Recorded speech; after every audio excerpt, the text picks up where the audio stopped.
Malaparaisong tanawin pero malaimpyerno ang buhay. Ito ang katotohanang natuklasan ko sa isla ng Fuga sa ilagang bahagi ng Pilipinas. Testing lang daw at may bayad ang nakibahagi pero ang posibleng nakataya, kalusugan ng mga kasali. Yan ang sinasabing nangyayari sa mga clinical testing ng ilang importanteng gamot. Personal naming inalam. Sinaliksik ang bawat anggulo. Bawat detalye kinumpleto. Ang lahat ng yan ay nakatala Sa Reporter's Notebook.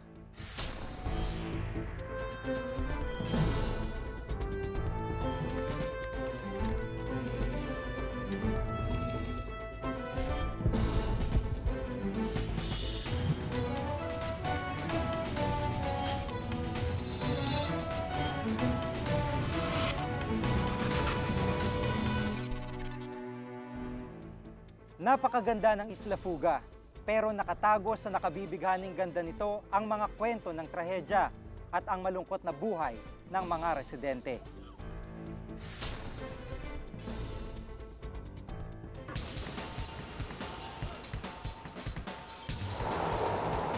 Moderno, kasing bilis ng pagpalit ng panahon ang takbo ng buhay.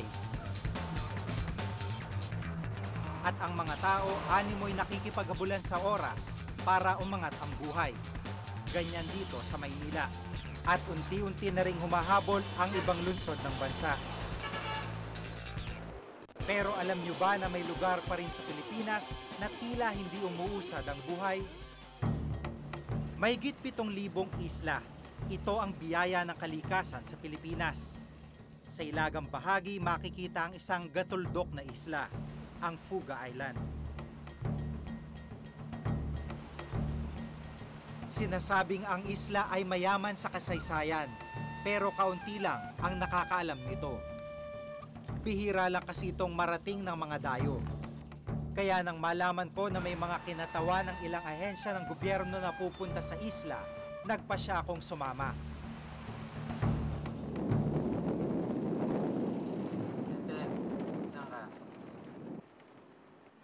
Mula Maynila, bumiyahe kami sa bayan ng Claveria sa Cagayan.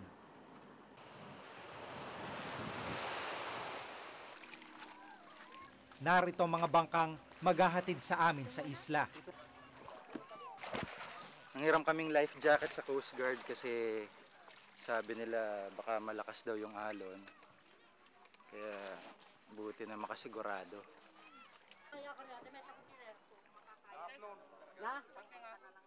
Kasama namin ang ilang kinatawa ng National Historical Institute ng NGO na Jeremy Foundation, si Professor Connie Alaras ng UP at si Zaf Solmerin, isang reporter sa dyaryo. Sila ang mag-iinspeksyon sa ilang makasaysayang istruktura sa isla. Yung biyahe mula sa Claveria sa Cagayan papuntang Fuga Island, mga 3 oras na biyahe dito sa bangka. At sinasabi nga ng mga residente dito na karaniwang aksidenteng nangyayari, nabibiyak yung mga bangka dahil sa lakas ng alon. Sabi pa ng mga tao, mas madalas sa hindi, wala nakakaligtas dahil maraming palingkino sa Babuyan Channel na dinadaanan natin ngayon.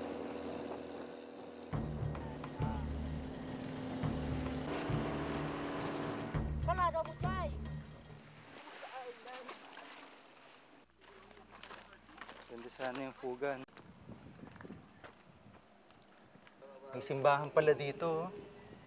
Pagkawan ng mamuling ito basol. Inabutan namin ang mga taga-Fuga na nagsasagawa ng Station of the Cross.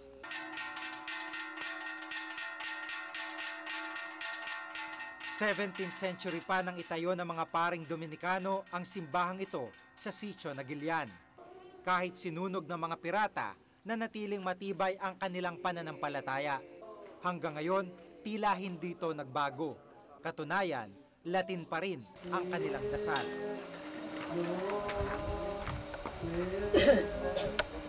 Gloria Patris Spiritus Sanctus. Isang beses lang kada taon ang misa at pagbisita ng pari dito. Kaya namimili na lang sila mula sa isla nang mamumuno sa kanilang pagdarasal. Isa rito, si Mang Leonardo.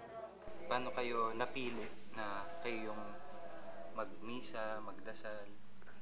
Kami lang, yung kasama ko doon. Yung kwan, si Tata Aldo. Pinili kayo. Oo. Sa ako, sa Kristan nila ako. Ito nga ang nagpapatotoo kung paano ang espiritualidad ng ating pamayanan dumaloy, yung katutubo na dinatnan, yung mga banal na ninuno, at paano rin tinanggap ang Kristyanismo. Kitang-kita mo yung sinauna. Nung tinatanong ko yung matatanda, paano ho ba nyo na ipagpapatuloy ang mga panalangin ganito na mana pa raw nila sa ninuno sa ninuno?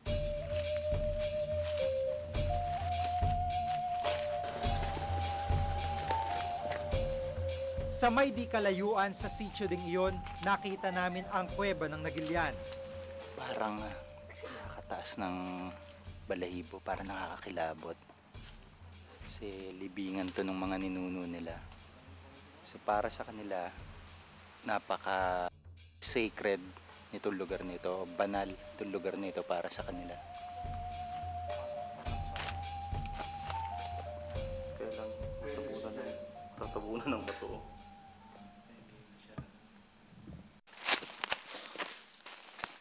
3 oras ang lakaran mula sa sitio Nagilian, narating namin ang sitio Sarungan. Sa loob ng gubat, natagpuan namin ang pira-pirasong mga banga na nagsilbing libingan ng mga katutubo. Pinaniniwalaan na sa fuga dumaan ang mga unang nanirahang Tsino sa bansa. Dala nila ang mga porselanang banga na naglalaman ng labi ng kanilang mga ninuno. Ang espiritu na nakapaloob sa rangan ito ay siyang nagbabantay ng community. Kaya nilalagay nila sa mataas na lugar upang makita, no, kung sino man yung mga intruders, kung sino man yung tagalabas na gustong pumasok. Gayon din sa may kabilang bahagi ng isla ang Sitio Mudok. Nakakita kami ng pira-pirasong mga buto ng katutubo. Bukod sa mga porselanang banga, nahukay ang puntod na ito ng pasabugin ng mga treasure hunter. So many years back, yung porcelain. Yan mga That would inform us during what this dynasty, these porcelain wares. Kami po'y nagpapasalamat. Patnubayan niyo po ang lahat ng narinig. Matapos ang maikling pagdarasal, ibinalik namin isa-isa ang mga labi ng mga katutubo sa itinuring nilang sagradong lugar.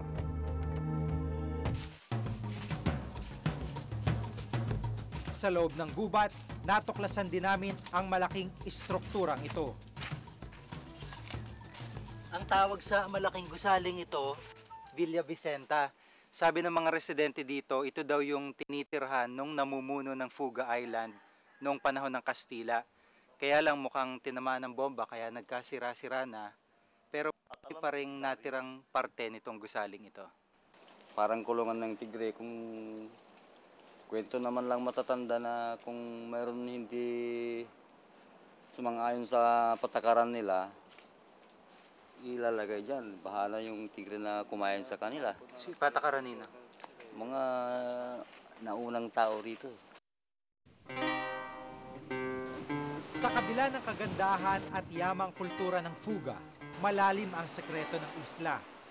Ito ang sikreto at misteryo ng buhay ng mahigit kumulang 2,000 taong naninirahan dito.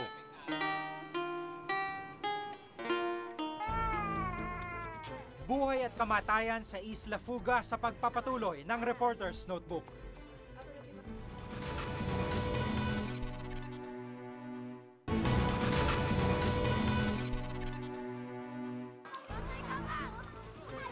Halos lahat walang trabaho. Dahil sa kawalan ng makakain at maayos na patubig, halos kalahati sa kanila sinusundunan ni kamatayan. Pero bakit nga ba nananatili ang may 2,000 residente ng Isla Fuga? Ang mga kasagutan ay nakatala sa aking Reporter's Notebook.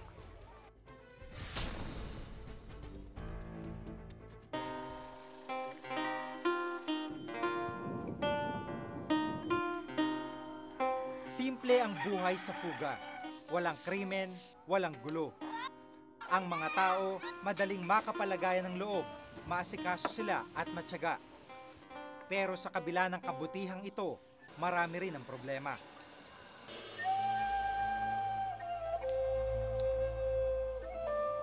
Walang kuryente sa fuga, kaya tuwing gabi, nagtitiis si Michelle sa ilaw ng lampara habang nag-aaral. 35. 100 Remy. 1 piano. 4 na. Manolo was the son of a great bullfighter. Kaklase ni Michelle si Marites sa ika-4 na grado sa Nagilian Primary School. Hanggang grade 6 lang ang pinakamataas na antas sa eskwelahan, sa fuga. Pero sa kabila nito, matayog ang pangarap ng magkaibigan. Alay raw nila ito sa islang kanilang kinamulatan. Anak di arapaap mo ti nga pagbalinan. Doktora. Apay nga doktora ti kayat mga pagbalinan. Kaya't ko di makatulong ti kata. Anong gusto mo paglaki mo? Maging isang guro Bakit? para tumulong sa mga bata na magsulat, magbilang at magsulat. May bago akong Si Aling Alicia na ina ni Marites ang guro ng dalawa. Isa siya sa 2 guro sa eskwelahan. Dayo mula Claveria si Aling Alicia, pero baliwala sa kanya ang mahiwalay sa pamilya. Mas mahalaga raw ang makapagsilbi siya sa mga taga rito. Gusto ko naman na makita na ang kapaguran ko dito ang bunga ng pagsisikap ko rin dito, sabi ko. Iba kasi yung yung medyo mabantayan mo naman ang yung destino mo, di ba? Makita mo naman ang pag-unlad.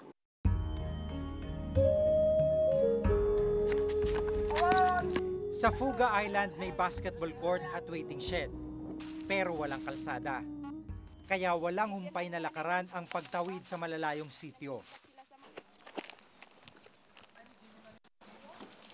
Dito? Sa buhok? Ayan, sige.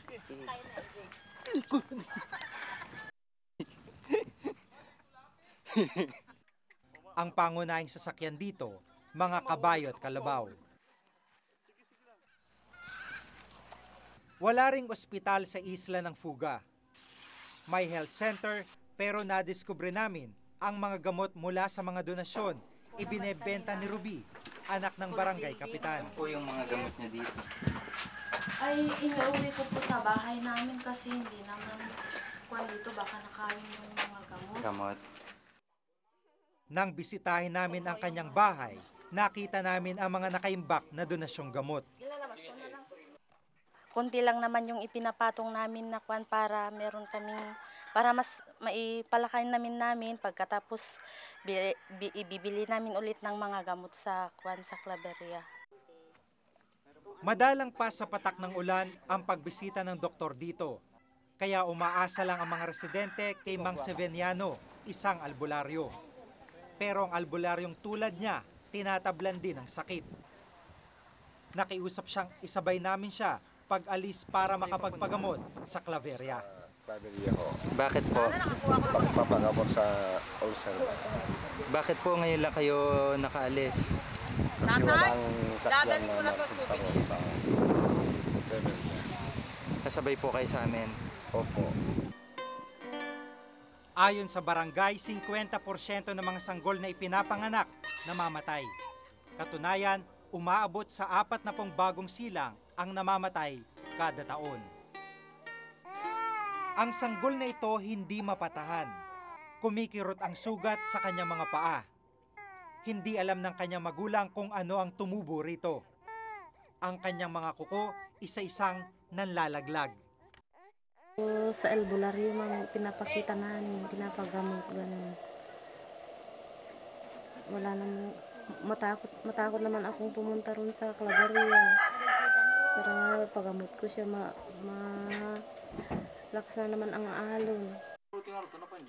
Si Alex, 8 taong gulang, natagas sa tuhod habang tinutulungang magkaingin ang kanyang ama.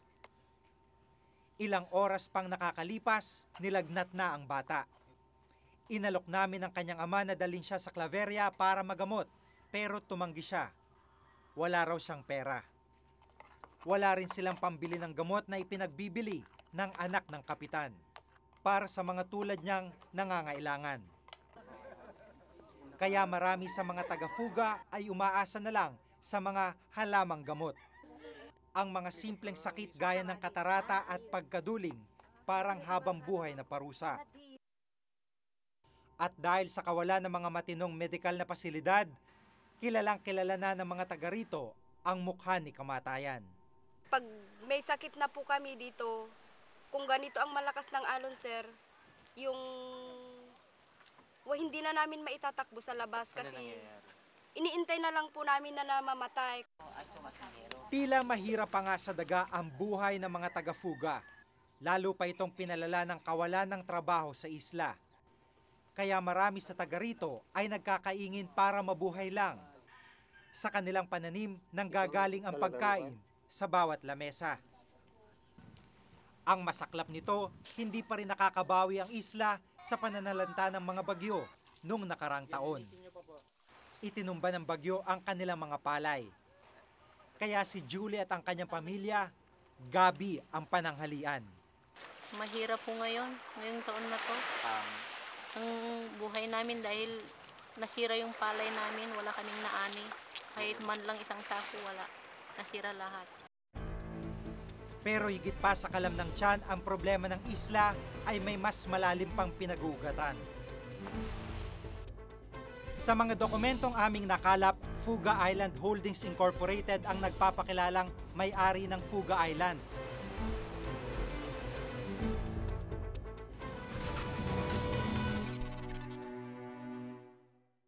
Matangos, sexy, legs na hanggang langit, buhok na parang pinariban, artistahin. Pero ito ba ang kagandahan ng tunay na Pilipina? Sa tribo ng mga Tibuli at sa angka ng mga dumagat, matutuklasan ni Rafi Tima kung bakit mas kaakit-akit ang babae kapag tinatuan. O mas maganda kapag marunong mangubat. Ano ba ang tunay na kahulugan ng kagandahan? Ang tipo kong babae, Lunes sa Eyewitness.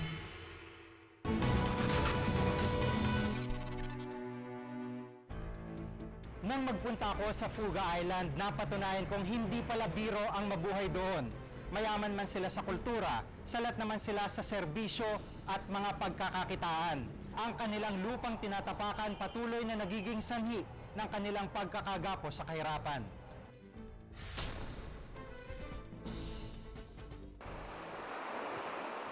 Deklaradong Marine Reserve ang Fuga. Ayon sa DNR, hanggat makakaya, dapat na ipreserba ito. Hindi pwedeng gumawa ng mga bagay-bagay o mga pagkilos na makakasira sa kalikasan o sa kabuuan ng kalagayan ng Marine Protected o Marine Preserve Area. Sa aming nakita, parang bolang nagpasalin-salin ang titulo nito, mula kay Alfonso Lim hanggang kay Tan Yu. Base sa development plan ng mga may-ari ng Fuga, may planong gawing isang Hong Kong ang Fuga Island sa loob ng 20 taon. Aabot daw sa 50 bilyong dolyar ang puhunang inihanda ng mga developer. Ito yung airstrip na ginawa ng mga investors dito. Ito yung ginagamit nila pag lumalapag yung mga eroplano nila sa tuwing bibisita sila dito sa Fuga Island. At sa bawat kumpanyang humahawak sa Fuga, iba't iba ang patakaran. Ang daming binabawal, bawal magkaingin. Bawal magkaroon ng bangka. Bawal ng mangisda naman lang pang ibebenta. Hindi naman ibinawal kung ulamin lang. Dating ipinagbawal ang pag-aalaga ng hayop sa Isla Fuga. At kapag napayagan, may kaukulang kabayaran sa mga may-ari ng lupa. Ang mga lumang dokumentong ito ang saksi sa kanilang sinapit. Sa mga dokumentong aming nakalap, Fuga Island Holdings Incorporated ang nagpapakilalang may-ari ng Fuga Island, na kung saan nakalagda ang isang Guillermo Facundo bilang kanilang kinatawan. Sinadya namin ang tanggapan ni Facundo sa Makati, pero nakiusap siyang wag nang humarap sa kamera.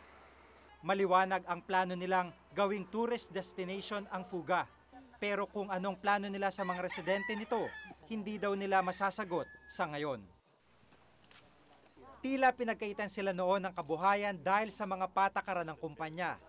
Maging ang malawakang pagtatanim sa lugar ay ipinagbawal. Kaya pagkakaingin na lang ang kanilang pinagbalingan. Kung walang maani, ito ang pinagkakaabalahan ng mga tao. Ang pebble poaching o pamumulot at pagbebenta ng bato.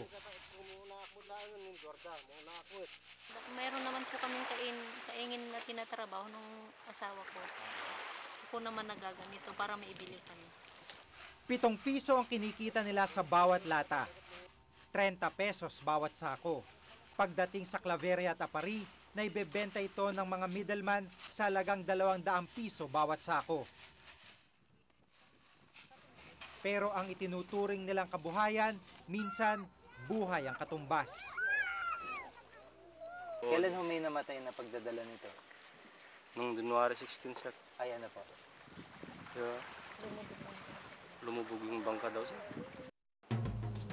Mahigpit ding ipinagbabawal ang pagputol ng kahoy sa fuga. Pero ang mga residente na rin na nagsasabing pulis pa nagpapaputol ng mga ito. Si SPO1 Romeo Brillantes ang nagpakilalang pulis sa fuga. Balitang-balita doon na nagmay-ari si Brillantes ng isang chainsaw o di makinang pamputol ng puno. Ang mahirap, nung natapos na siya, binawalan na yung mga iba na kumukuha ng materials ng bahay nila. Nang magpunta kami sa kanyang bahay para kumpirmahin ito, wala kaming nakitang chainsaw. Wala din si Brillantes. Pero sa likod ng bahay, ito ang tumambad sa amin, mga tinistis na puno. Sabi, gaano din siya, napapatroso din siya. Papatroso. Ito, yung ginamit namin sa bahay. Troso na nagpapatroso ng Nagpapaputol, binibenta sa labas. Ay, hindi. Meron akong alam dyan na may nagbenta, pero pwede nyo naman tanungin sa mga tao na. Yun ang talagang hindi ko inamin yan talaga. Marami akong alam dyan, pero hindi na lang ako hindi ko rin sinasabi sa asawa ko. Kasi taga rito ako. Kung ang ibig sabihin ng puga ay pagtakas, mistulang bilangguan naman ang isla. Bilangguan ng mga ambisyon at pangarap. Mula pa sa kanyang lolo at ama, si Aling Cherry, hindi na nakaalis ng Isla Fuga. Ngayon sa tingin niya, ang 3 taong gulang na anak na si Paul na lamang ang kanilang pag-asa kung mabibigyan ng magandang edukasyon ng bata. Lalo na noong may kumpanya dito mahigpit, na hindi kami makalabas, na hindi kami sasakay sa sasakyan nila. Siguro yung isang tibayan na yung mga politiko nakakarating dito. Pwera yung kompletong basic services. Yung mga complaint nila ngayon, pag noon hanggang kung minsan yun pa rin ang kino-complain. When in fact, hindi na yun ang nangyayari. Yun ang isang problema dyan. Kaya siguro sa sama ng loob ng mga tao noon. Hanggang ngayon yun ang sinasabi nila. Nang huling pumunta ang alkalde sa Fuga, natatandaan ng mga residenteng nangako ito ng solar panel para magkaroon sila ng kuryente. Hindi naman daw nagpapabaya ang lokal na pamahalaan. Inaayos naman namin yan. In fact, nung nanalo ko ng 1992, kasi napansin ko nga itsura ng buhay noon dyan. So sabi ko, pinangako ko sa sarili ko, kung mananalo ako, babalik ako rito. Nalaman namin kabilang sa mahigit 600,000 pisong pondong inilaan nila para sa Barangay Fuga ay ibinili ng generator at bangka. Pero sa aming pag-ikot, ang tangi naming nakitang generator at bangka ay pag-aari daw ng kapitan. Personal na pera raw ang ipinangbili niya rito. Wala ho bang nag-donate sa inyo? So lahat ho yun, personal na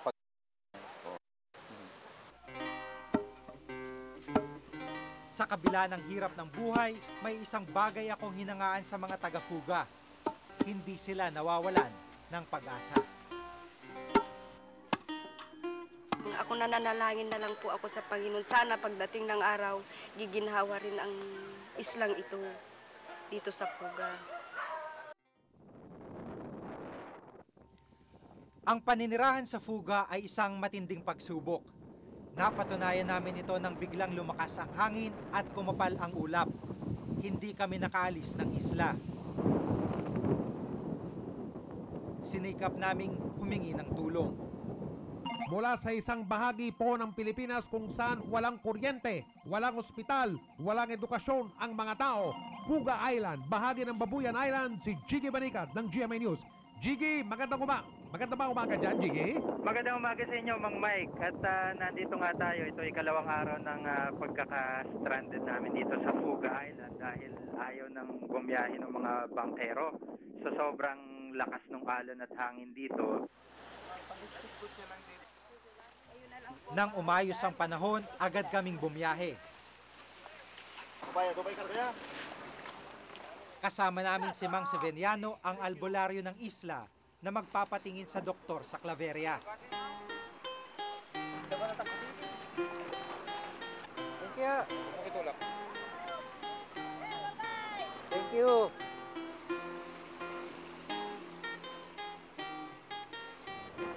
Habang papalayo ang aming bangka, hindi ko maipaliwanag ang aking nararamdaman. Nakakalungkot isipin na tila matatagalan pa bago makawala sa kahirapan ang mga taga-Fuga. Pero kapag naaalala ko ang mga tao sa isla na sa kabila ng kasalatan, punong-puno sila ng pag-asa. Hindi nalalayo na isang araw, matatakasan at makakalaya rin sila sa kahirapang matagal nang gumapos sa kanila. Ako si Jiggy Banicat at itong nakatala sa aking Reporter's Notebook.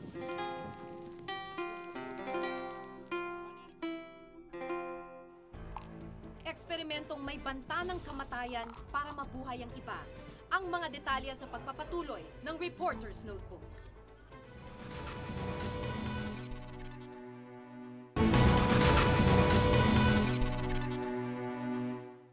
Eksperimentong magdudulot daw ng mas mahabang buhay sa milyong may sakit na AIDS. May bayad sa makikibahagi. Tataya ka ba?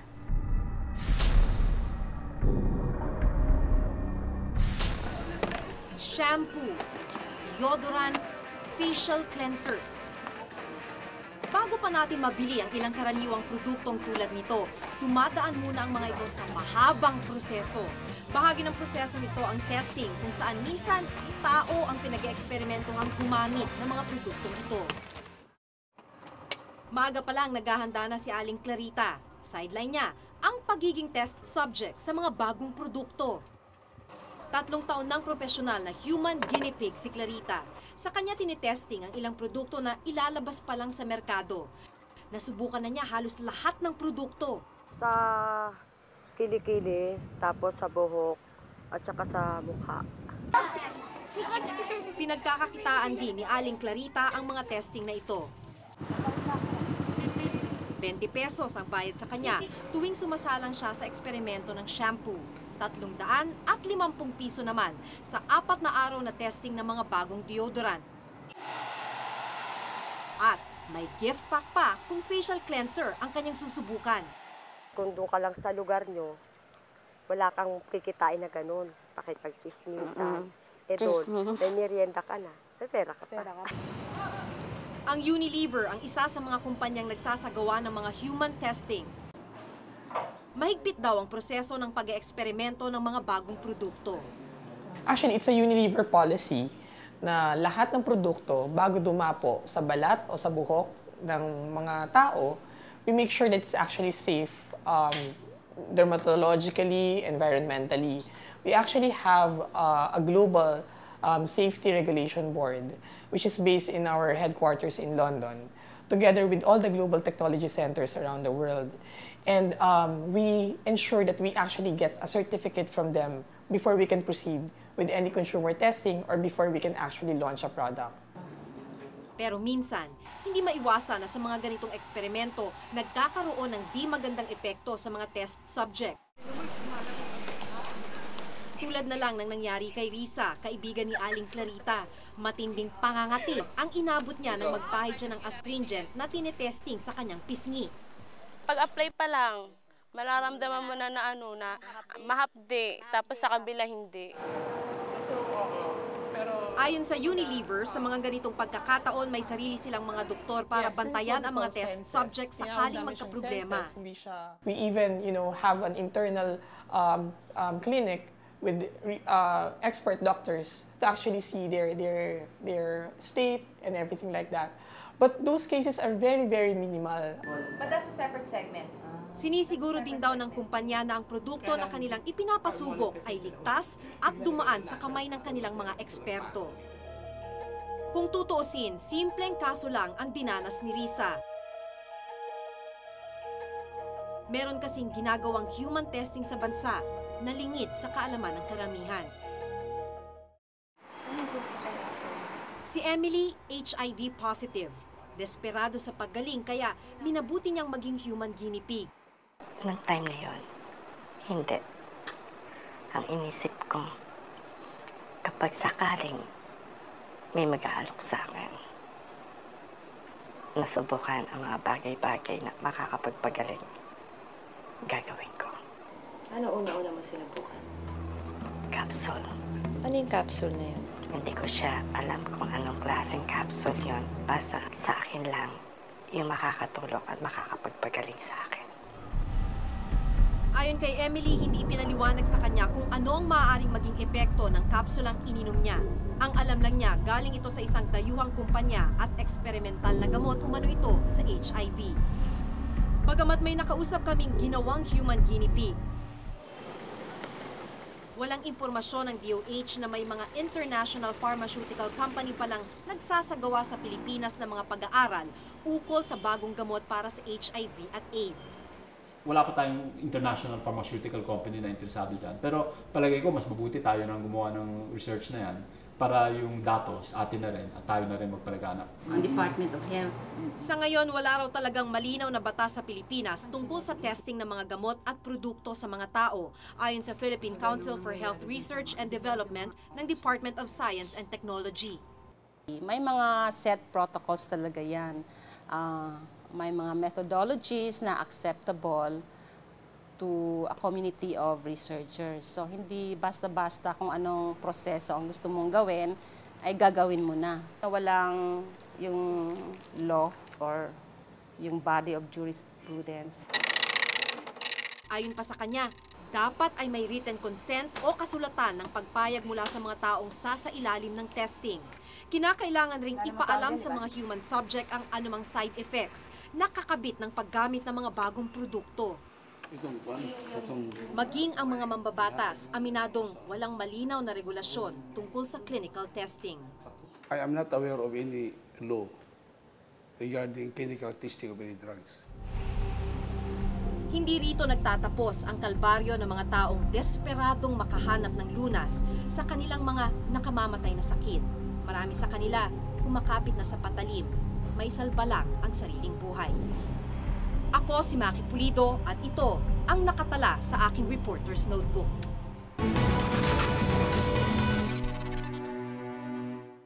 Patikim pa lang yan sa mga problemang hinaharap ng ating mga kababayan, mapaisla man o Metro Manila. Ang buong kwento ng mga kababayan nating walang pera at kumapit sa patalim dahil sa kalusugan. Antabayanan sa susunod na Martes. Kung may nais kayong ipasiyasat na isyo balita, maaari kayong tumawag sa aming numero 928-4239. Maaari rin po kayong mag-email sa reportersnotebook@gmanetwork.com. At para sa karagdagang impormasyon, mag-log on lamang po sa www.igma.tv. Para sa malalimang pagtingin sa mga isyo at balita, samahan nyo kaming muli sa susunod na Martes. Ako po si Jig Manikan. Ako si Maki Pulido at ito ang Reporter's Notebook.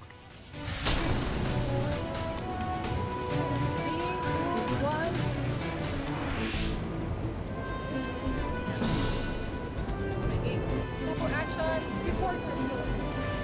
Halika sa OBB, ganito.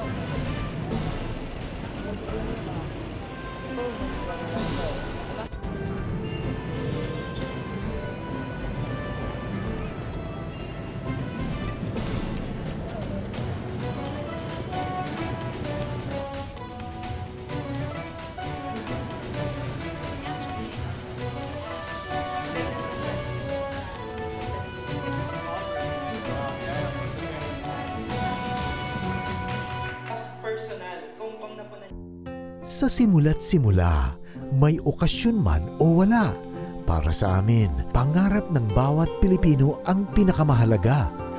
At sa bawat pagpatak ng luha, sa lahat ng naidulot na ligaya, kasama natin ang nag-iisang fairy godmother sa pagtupad ng ating mga kahilingan.